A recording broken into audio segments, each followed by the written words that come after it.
Great Depression. How did your parents react to it? To the recession? To the Great Depression. Yeah. Well, things were lean, and I remember whatever my mother bought at a grocery store, she'd come home and record it in a journal, so that she didn't spend more than she could, really. We weren't poor, but things were very tight. It was just hard to make money back then. Oh, sure, and there were a lot of people, out of work. And there were bread lines. And people did sell apples on the corner. Oh yeah. Was there anything that was really weird that people saw in the corner that you heard about?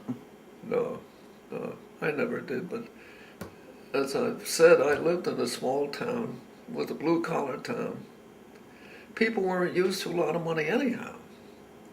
And if they had to do things sparingly, it wasn't a shock to them. They just rode with the tide, Well, did your friends ever talk about or have any problems with their families? Well, as I said, I was born and raised in a blue-collar town where people generally, had all kinds of menial jobs. And I had one of my best friends when I was growing up, Sammy Schaefer. His father and mother physically built their house around the corner from our house. I mean, really. And he worked in a pipe factory, and she was a substitute teacher.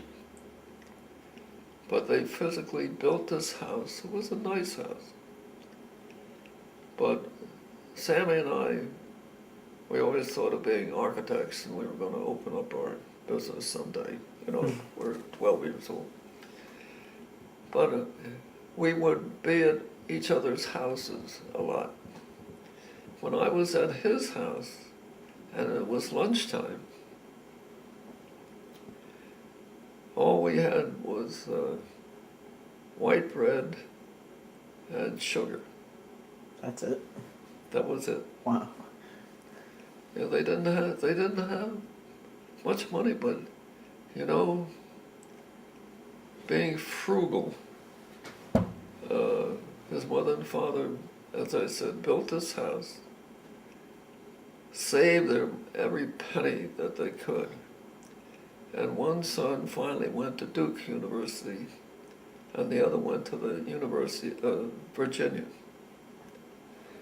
And that was an example of how people really lived and prospered on nothing.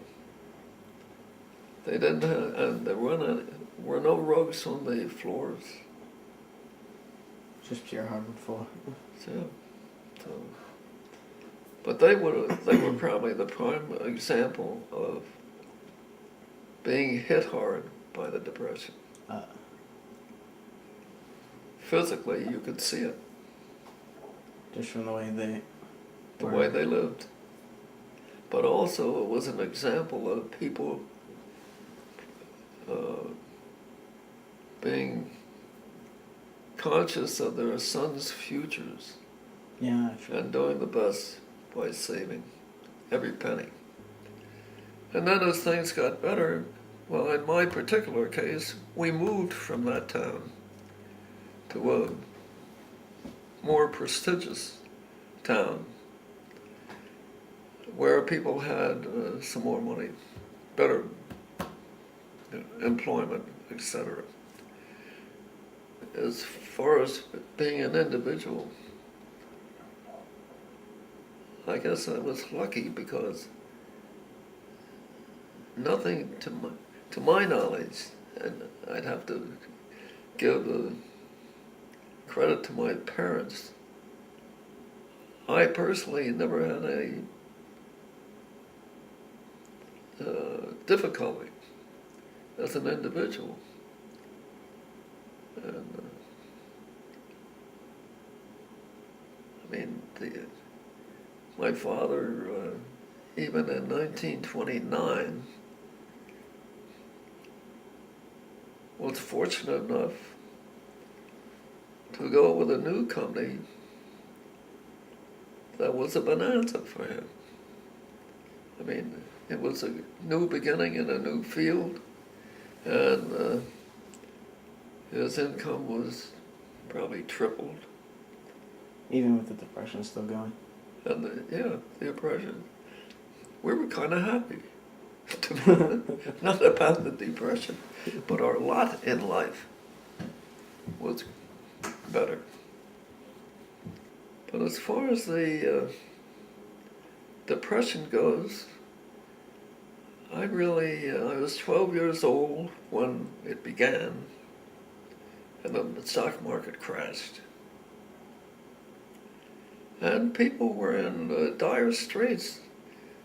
I mean, there were really, in reality, there were a lot of suicides. Men that had lost everything in the stock market. And generally, it was a dismal time. There were no fun times. And athletic sports were, most of them, eliminated. There were many bank foreclosures. And as a matter of fact, President Roosevelt called a bank moratorium. All the banks for a certain period of time were closed because there were runs on the bank. You mentioned that, where people just they were afraid that they were going to lose their money.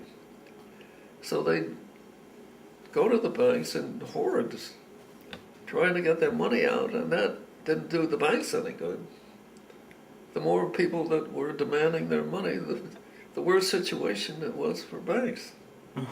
And that's why President Roosevelt called a moratorium and shut them for a while.